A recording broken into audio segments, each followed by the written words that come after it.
Ennesimo furto messo a segno nella frazione di San Cipriano a Roncade. 2 malviventi si sono introdotti verso le 19:30 in una casa in via Longhina. Sono entrati dai campi. Sì, sono entrati dai campi. Mio marito era di là dalla mamma che stava mangiando con mio figlio, ha sentito suonare l'allarme, ha visto che era il portoncino della taverna.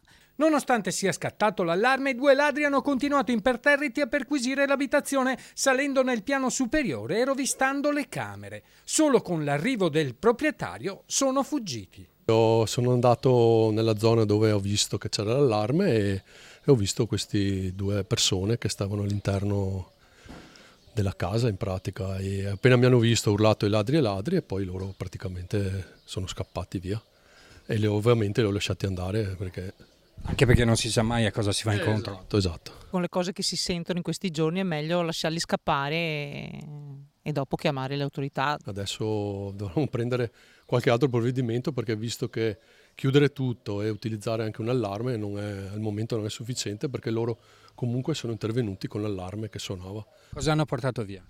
Delle scatolette vuote che avevo sopra il comò, dei ricordi, soprattutto i braccialetti di spago, delle cosette che avevo lì, niente di che.